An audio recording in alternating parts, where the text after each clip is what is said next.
This podcast is a quest for well-being, a quest for a meaningful life through the exploration of fundamental truth.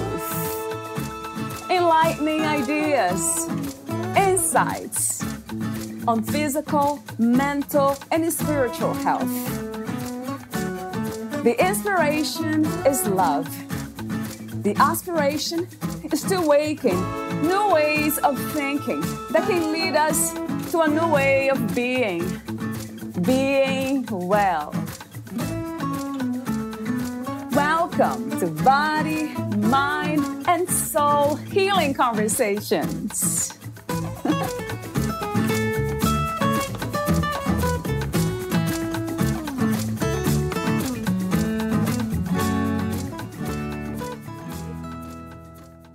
People say that what we're all seeking is a meaning for life. I think that what we're seeking is an experience of being alive, so that our life experiences on the purely physical plane will have resonances with our own innermost being and reality, so that we actually feel the rapture of being alive, said Joseph Campbell. Young people want parents to listen more, be more fun and relaxed, be more respectful, and to be less judgmental and more honest. Active listening means we repeat what we think we understood, even if we don't agree, including feelings, so the other person can check for accuracy. We don't assume we know what the other person is feeling. Good communication aims to understand underlying needs and motivations, which may not be conscious. We pay attention to learning about different temperaments and personality types, which helps us be understanding and therefore more patient. Valeria Tellez interviews Gail Kimball, the author of How to Survive Your Parents' Divorce, Kids' Advice to Kids, Answers to Kids' Deep Questions in Photos, and Calm Parents and Children, a Guidebook. Gail Kimball, PhD, is an intuitive coach who teaches clairvoyance and healing webinars, and is the author of over 20 books.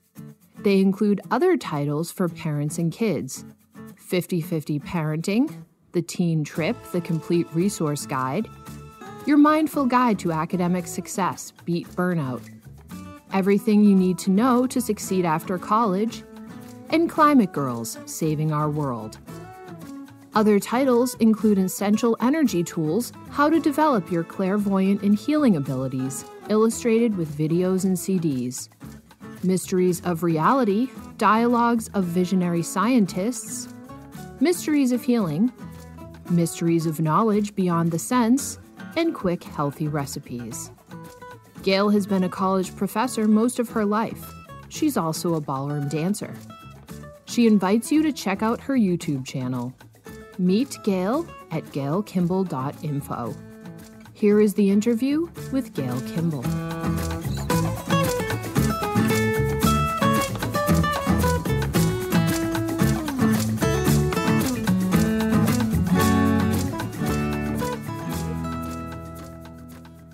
In your own words, who is Gail Kimball today? Wow. I am a curious, hardworking person who loves to dance and garden and hike and learn. And I think the reason we're on the planet is to grow and evolve, to enjoy the creation, and to help others. I love that answer every time I hear. And I believe that too. And I get that answer quite often, helping others, evolving. How did you come to this understanding, Gail? Of my spiritual understanding? Yes, yeah, of life itself. I think I personally believe that we're born many times. I think the soul is indestructible. So I think we have eons of experiences that teach us. We come in with a lot. And I was fortunate because my family raised my brother and I in the Church of Religious Science, which is, positive thinking. Your life is what you make it, what you visualize, that kind of thing. And I, as a teenager, was influenced by reading Houston Smith's book, Religion of Man. And the chapters on Hinduism and Buddhism seem to me to really explain life, that there's cause and effect, there's karma and reincarnation. As we sow, so shall we reap, as the Bible says. Those were some of my early influences. And then I've learned a lot. I did a trilogy where I interviewed 65 visionary scientists who are quantum physicists and physicians and researchers. And I learned from interviewing them, as reported in that trilogy, about how life works. So you have written many books for parents and kids, and one of which is the book we are discussing today, Calm Parents and Children, a guidebook. And we are focused on this book, but I know you have written so many, as I just mentioned. So talk to me for a moment about the inspiration to write books for parents and children, Gail. Well, it's a pretty simple explanation. I was a child. I was a parent. I have a son and a grandson. So I learn a lot from books. They resonate with me. And so when I became a parent, I read a lot about child discipline and the stages of child rearing.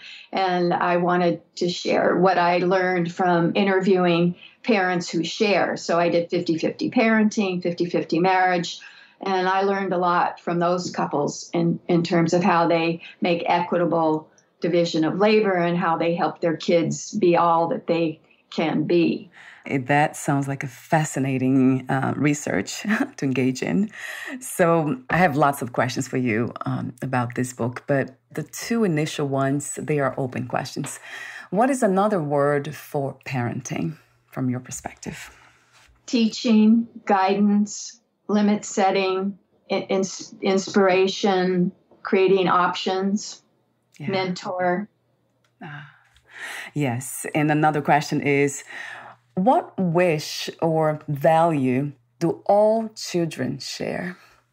I think we all share wanting to be loved and to love and connect with other human beings. As primates, we're social animals. And I think we all need to be loved and cared for. And you can see those studies of children in Eastern Europe who are orphans and who were fed and clothed, but not loved and touched and cuddled. Some of them died, and they certainly didn't develop very well. So we are primates, and we need to be touched, cuddled, loved, appreciated, praised, limit set for us, that kind of thing.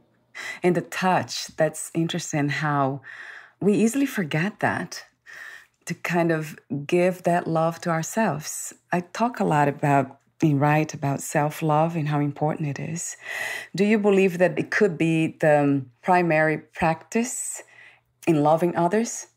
The image that I use, especially when talking with women, is that if you have a village that has a well that supplies all the water for the village, then you really got to make sure that well is full and the water is kept flowing into the well. So a lot of times women are the nurturers and organizers and administrators of their family, and then they're working outside the home and they burn out, and then they're grouchy and irritable and they can't be relaxed, loving parents and partners. So yeah, I think what I would like to see is an application of self-love, which means that you replenish your storehouse, you recharge your batteries, you get massages, or you take a walk, or you take a nap, or you have lunch with friends, or whatever it is that nourishes you, and don't feel guilty that you're nourishing your own batteries.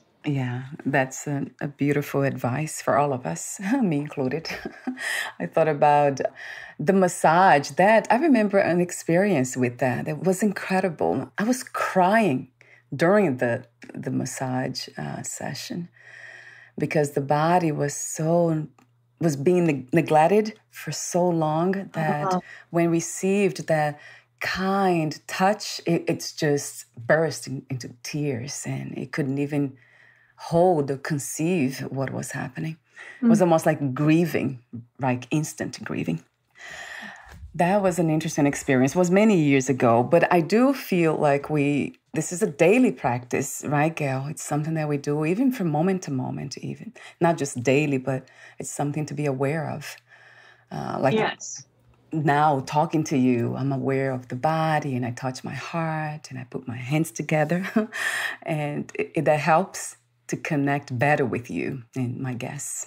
I think of like our chimpanzee and bonobo cousins. They spend a lot of time cuddling, grooming each other, looking for fleas. So they spend a lot of time just touching and nurturing each other. That's how they bond and feel good.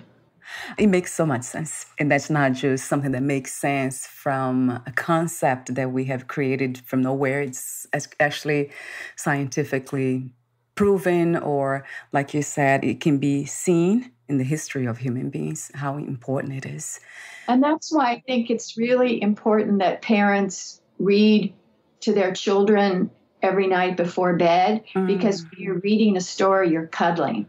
Yeah. So with little kids, they're sitting in your lap, they're looking at the pictures. So it's not just that they're learning verbal skills, but it's also they're close to you. They're bonding and they're getting nice, cozy touches. Yeah, yes. And even the sound of the voice, right? The vibration of that, it has a lot of power too.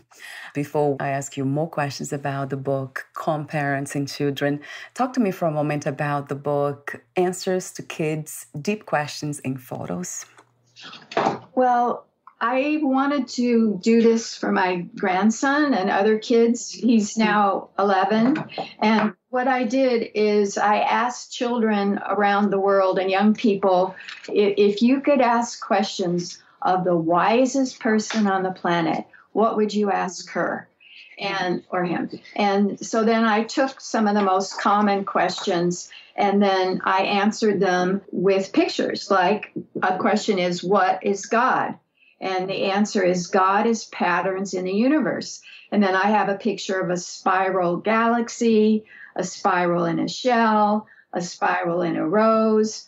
And I say, what other patterns do you see? How do you define God? And then I have God as love, and I have a picture of a mom holding her little boy, and a picture of my niece and her groom at their wedding in Colorado. So there's questions and answers with photos that mostly I've taken throughout the little book. Oh, wow. And you have taken those pictures too. Most of them, yeah. And the idea is to have a starting point for family dialogue. So you can say, okay, Gail says that God is this. What do we think in this family that God, the meaning of God, or what is love? So it's a starting point for good family, deep conversations. I love that because I love deep conversations. So in children, it's fascinating how they can engage with that. It's often thought that they cannot think about these things, but it's incredible once you ask a question to a child. It's just amazing what comes out of their mouth. I have seen that.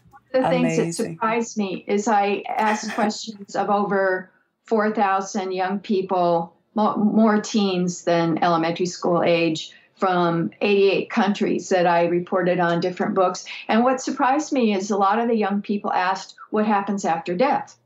Do we go on? Is there heaven? Is there hell? And I didn't expect that people that young would be thinking about death, but they were. So you're right that they really do ask questions about the meaning of life and profound questions. That's for sure. I remember myself being very interested in deep questions. And this is something that now became this. And I almost feel like this is the fulfillment of myself as a child, that I always wanted to ask deep questions and have deep conversations, and I never had the opportunity to do it. So now it feels like I have said that to you before, probably, that this is my sacred space, like a devotional thing, because it brings back the love, the heart, doing what it always wanted to do. In speaking of meaning conversations and asking deep questions and answering them, I know your book, The Calm Parents and Children, you provide tools for parents to navigate the challenging experience that is to educate children. And then the first one that caught my attention was which relates to what we are talking about now, is to practice effective communication and listening. So talk to me about, besides asking questions and listening, what else is there that can make this dynamic of communicating effectively and listening a healing thing and a connecting experience? I wonder if body language is part of that.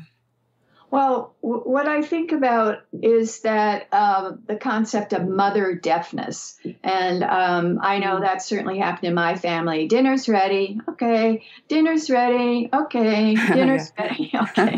Calm down. Okay. So, but I think the most important thing about communication, and I think this might be with everybody of different ages, is there are consequences. If there's no consequences of me not coming to dinner or not doing the dishes or whatever my job was, then why should I pay attention to it?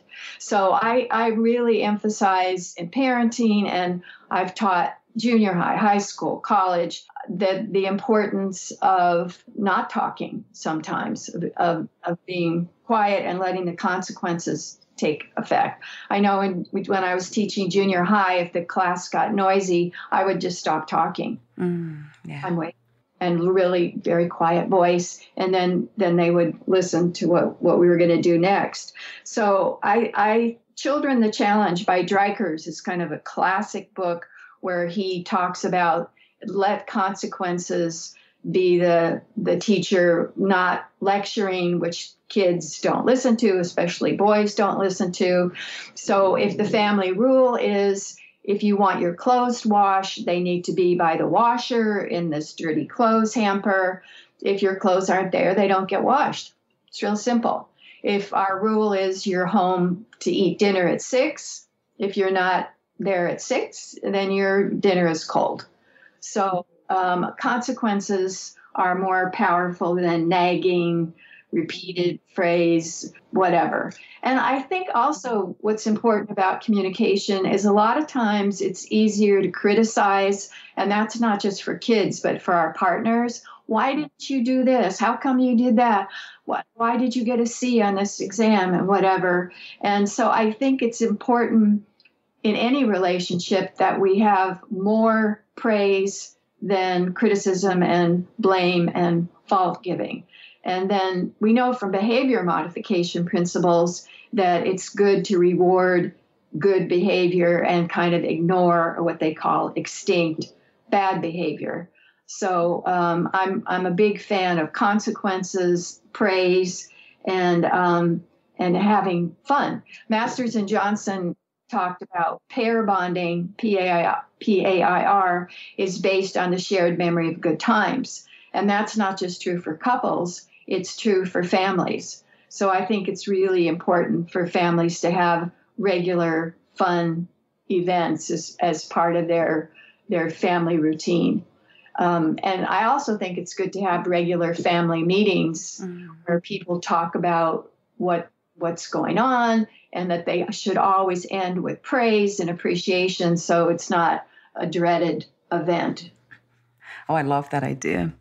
That's something that often doesn't happen. I wonder why. Even my husband and I, just him and I, we don't really kind of set up a time to just talk about everything that we usually don't, groceries and the house and all the other things, the normal things, the expected things. And I wonder why I don't do that, because I do that here. I love talking about everything here, but not with him. Is that something that has to do with interests, Gail? Because we're all different and unique, and some of us are not interested in the same. No, I think it's just because we have so many demands. We're so busy. And so you do the paying the bills, the buying the food, the taking the kid to school. You do the things that have to be done first. So it's easy to let the more subtle soft issues go. So that's why I'm a big fan of structure. So I think couples should have a date night at least once a week, and that should just be scheduled in. Every Saturday is our date night, and every Sunday is family fun day. And we take turns picking what we're going to do. Are we going to go for a hike? Or are we going to make pizza? Or what are we going to do for our fun day? So I think it's really important to schedule it in, or else it vanishes. So true. And another question that came to me is that something that is initiated by women usually, or do men initiate these instructors for better relationships? I'm working on a book called A Global Dialogue on Masculinity. So I've been learning a lot by talking to men and therapists, and generally it's women who initiate, honey, we need to talk about That's true. And what I've learned that I thought is really interesting is there's physiological differences.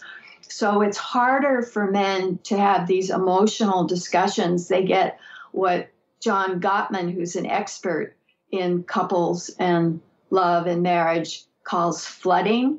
They're physiologically get overwhelmed and flooded by some of these emotional discussions. So a typical pattern that therapist Sue Johnson talks about is women reach out, talk to me.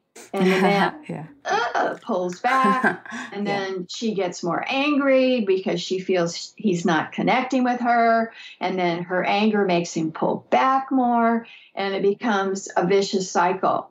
So it's really important that we understand our attachment styles and work to have the courage to talk about what's going on with us in a way that works for both the man and the woman.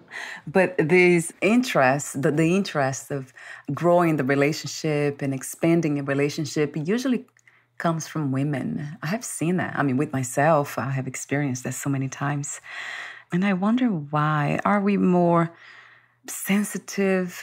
Are we more willing to grow in every way and give ourselves and explore within? It's more like it seems like it's a within journey. It feels like we are exploring the outside, but it seems like women, we are more connected with our own hearts, and we want to expand that to the outside world.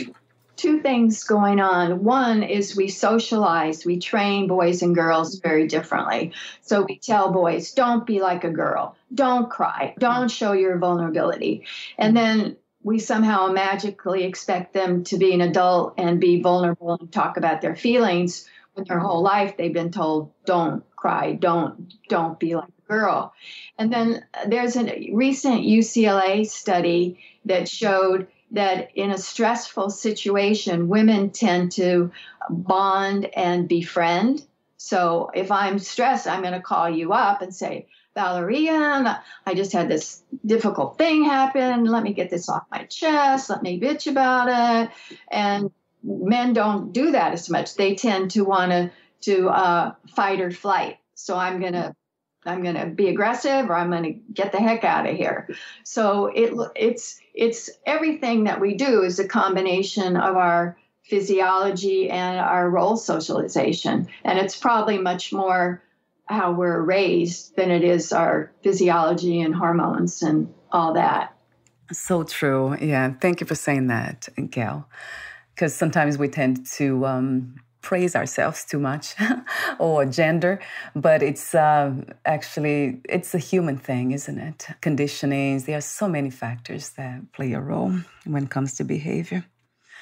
And another tool that you suggest in the book, Calm Parents and Children, is, I would love for you to give me an example of this, is understand children's points of view. What would be an example of this? Well, I mentioned that I surveyed over 4,000 young people, and one of the questions was, if you could change one thing about adults, what would you change? And I thought that was really very interesting. And they said, you won't be surprised, we want them to listen more and judge less. We want them to be less bossy and rigid and have more fun. And we want respect from them. just because we're young doesn't mean we're not smart and don't know a lot and have good judgment. And some of them said they were critical of adults' bad habits like drinking and smoking and being mean or dishonest. So I think it boils down to the golden rule that we all want is treat me like I would like you to treat me like I would treat you, if that makes sense. So it's a matter of being respectful, kind, and even to your kids and your partner, because sometimes we are so hurried and stressed, we forget to be kind and positive and listen. Yeah, it's so true. So it is a practice, isn't it, of awareness. And another suggestion in the book is maintain energy with wellness practices. This practice, it's connected to self-love. Would you say that, Gail? Well, I have the partner book to this is called Calm, How to Thrive in Challenging Times. And so that book is full of ways to stay centered and take good care of yourself. And I use a lot of visualizations because visualizations are a way to harness the power of thought.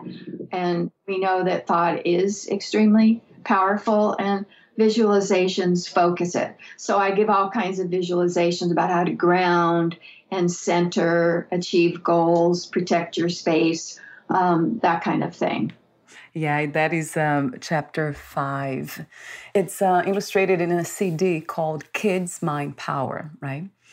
Yeah, I put together a fun little CD for kids with original music, peppy music, and fun ways for kids to do the kind of visualizations of grounding and centering and achieving their goals. Right. The section called Explanation of the Power of the Mind. I love that too, which has to do with visualizations.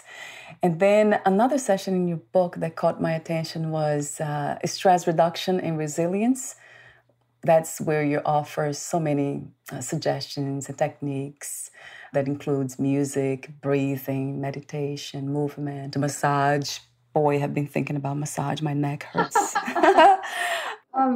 Being resilient is a theme nowadays because kids are so challenged, and we know that the numbers of kids who are having anxiety and depression is increasing around the world. They're under so much pressure and stress, and so people talk about resilience, and I discuss that too in my book about mindful how to have academic success. And that's directed for college age kind of people and anybody else. But a lot of it, I think, is self-talk. It's how we talk to ourselves about challenges. So the constructive way is to think of this as a challenge that I can grow from. So when I make a mistake, I don't think, oh, dang, I did something really stupid. I think, what can I learn from this so I don't repeat it? How can I learn from that? And so the idea is, do we look at the glass as half full, or do we look at the glass as half empty? And we need to get in the habit of looking at it as at least half full. Because we know from studies of happiness that about 40% of how happy you are is just your thought process, your self-talk. Do you take regular time each day to be in gratitude? And do you give up perfectionism? And do you meditate and think about helping others and your own growth process? So our thoughts are really, really powerful. Meditation. This is such an amazing technique that I have practiced myself, and I have talked to so many people here about it. From your perspective, talk to me about meditation. How do you meditate, Gail? Some people say that you should try to make your mind blank and have little thoughts. If they come across, let them be a little cloud and let them drift away. But I have a monkey mind. I cannot have a blank mind. So I have another CD, which is my meditation running energy. And you're thinking the whole time. I'm grounding. I'm centering. I'm bringing in earth energy. I'm bringing in heavenly energy. I'm balancing each of the 7 chakras. So I meditate with an active mind, and I'm not saying that's the best way, but other people really emphasize that you say a mantra like Sat Chit Ananda, Sat Chit Ananda, or you look at a candle flame, or you keep your mind focused on one thing so that you still the mind, because the point of meditation is to have a quiet mind. So then you can listen to your deeper source of information, your deeper self. So you keep your chatter stilled. Yeah, it teaches us to know the difference, right? That's another question that I often ask. How do we know the difference between the deep inner wisdom, intuition, and our belief systems and conditionings, habits? How do we learn to balance them? Because we do have to listen to functional thoughts, right? On things that we must do to take care of our house, of the body, basic things. Sure. But sometimes they take center stage and they're running the show.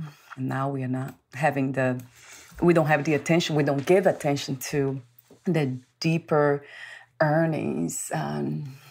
I call them desires of the heart. Mm-hmm. They're just not being heard. I had another question about meditation, but I think I forgot, didn't I? Yes, I did.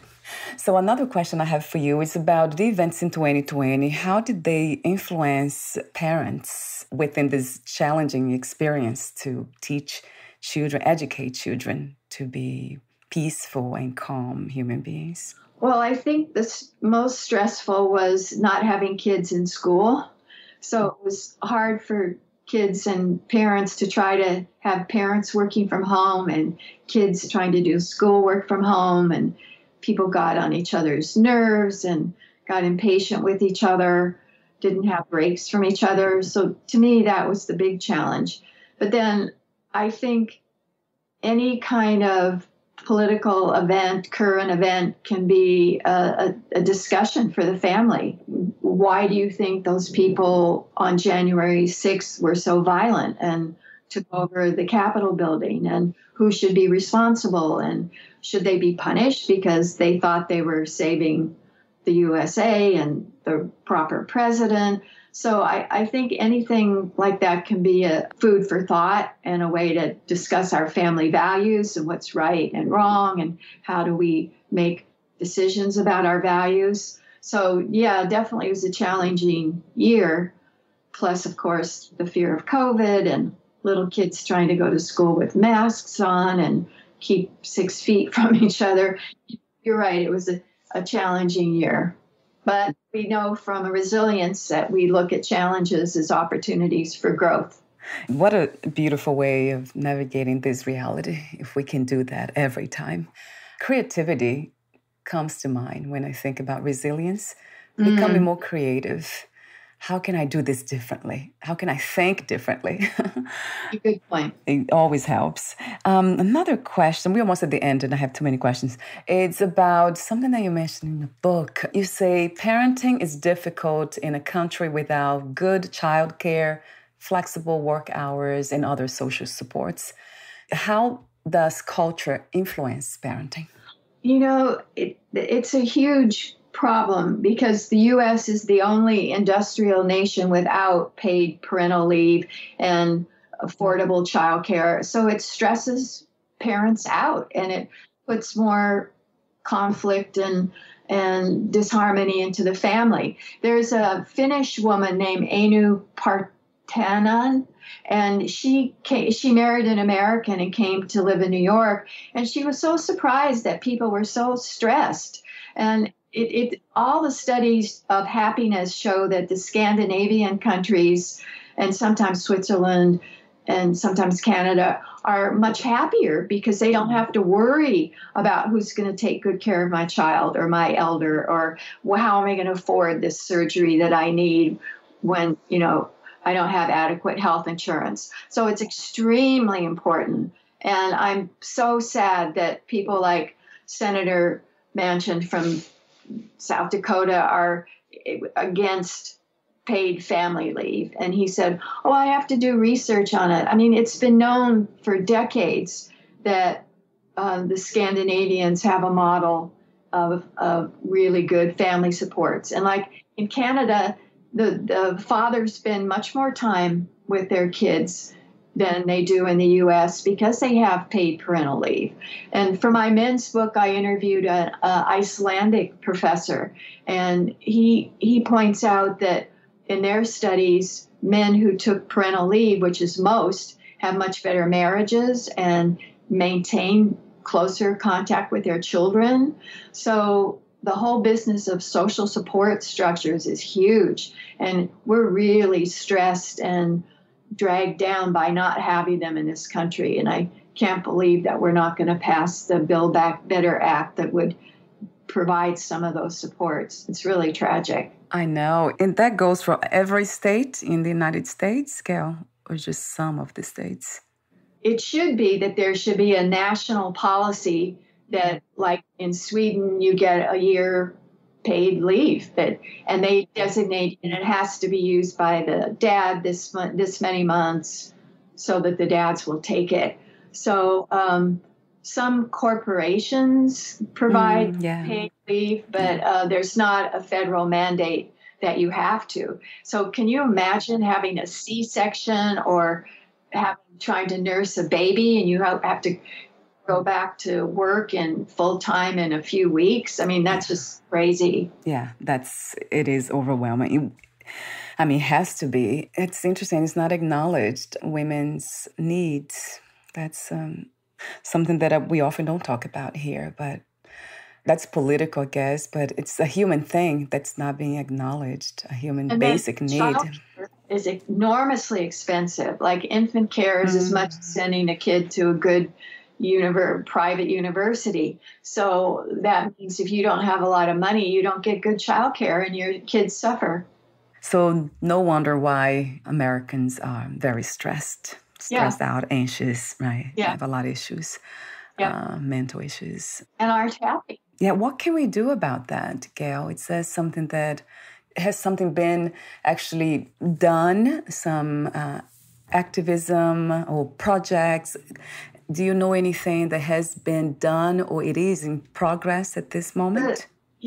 Congress, the House of Representatives passed the Build Back Better Act, which includes paid parental leave and assistance with child care, with the cost of child care and that kind of thing. So it's a step in that direction, but none of the Republicans in the Senate will vote for it. So that means all 50 senators that are Democrats have to vote for it, but Joe Manchin won't, and maybe Kristen Sinema in Arizona won't. And if he won't, it won't pass. One man can hurt so many people. And he's a millionaire, he doesn't have to worry about those things. Right.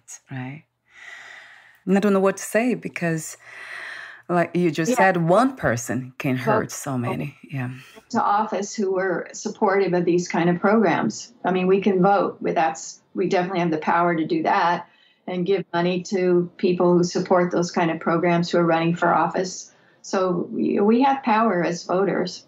Yeah, I really see the power of activism in those movements that people go on the street and really kind of demand attention to these issues. They seem to work. I'm not so sure about it. Do they work, Gail? Would they work in this case if we all go out there? Yeah, it hasn't so far. A bunch of people from Manchin State kayaked up to he lives in a yacht when he's in Congress, and they had dialogue with him about the need for these kind of programs. And then he had the nerve to say, well, I don't want to have child care subsidies because the people they would just use it to buy drugs. I mean, it's such a put down of poor people that such an elitist point of view. But you're right, activism works. I mean, that's why we have integrated schools and some protections about voting access, although those are being eroded in states around the country, in the South especially. So, yeah, it's 2 steps forward and 1 step back. Thank you for bringing this up. You made me think now about these things, which I usually don't. I don't know why exactly, because I'm not a mother. So it's interesting. And when it's not our reality, it's kind of easy to forget about it or not even think about these things. Right. So we almost at the end. I love the end of your book. You add some daily actions for calm parents and children. They're very insightful. So you have 10 of them. That includes what you mentioned earlier: read together, meditation, prayer, do something fun. So this is all the things that seem to make so much sense, but we usually just forget about it or don't think about it. So that's why it's a very useful thing to talk about these things and share these messages. And it seems to me that that's the reason why I host this podcast. And thank you for doing what you do too, Gail. Speaking your truth. Thank you. And let's see the ending questions. But before that, would you like to add anything else that we didn't cover today? You know, I'm thinking about when people are on their deathbed, they never say, oh, I wish I'd spent more time at work, or I wish I'd made more money. They say, I wish I'd spent more time with my family and my friends. I wish I'd had more fun and didn't worry about how neat my kitchen was or that kind of thing. So I think it's important to look at what our values are and remind ourselves what's important. And a lot of the activities we get caught up in maybe aren't so important. We can make an effort to be kind and appreciative and give praise and smile and have fun. So true, yeah. In a way, it starts with the end, right? That reflection, a deep, sincere reflection with the end of whatever this that we call life. I love those reflections. I often engage in them. They are very powerful. It changes everything in the moment. It completely changes the way I see the world and people. Beautiful reminder, though. Thank you so much, Gail, for being you. It's really beautiful. Well, thank you for doing these interviews. They're really, people can learn a lot from them. You've talked to so many different people about so many different interesting topics. Yes, I love this stuff. Like I said to you, it's a child desire from the heart. And let's see, my last question is, what are the 3 most important lessons you believe parents must learn or need to learn or should learn? Give your children lots of choices, like, do you want to wear this shirt or that shirt? So they have a feeling of some kind of autonomy. Be consistent, stick to your guns, teach in terms of consequences rather than lectures and nagging, and make family life enjoyable. Yeah. Have fun.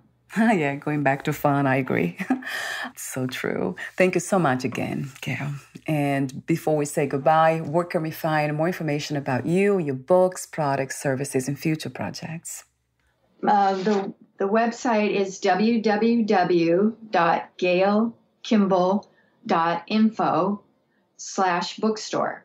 And you'll see the books for parenting, like 50-50 Parenting, Calm Parents and Children, The Teen Trip, a resource guide for teens, How to Survive Your Parents' Divorce, Answers to Kids' Deep Questions and Photos, Your Mindful Guide to Academic Success, Beat Burnout, Everything You Need to Know to Succeed After College, and Climate Girls Saving Our World. Thank you again. I'll have the link on your podcast profile. Have a wonderful day, and we'll talk soon, Gail. Thank Bye you, Val. for now.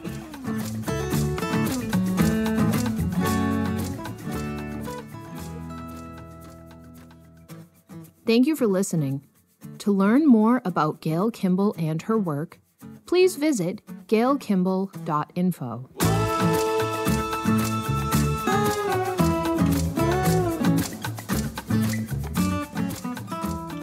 To learn more about this podcast, please visit fitforjoy.org/podcast. Thank you again for listening, and bye for now.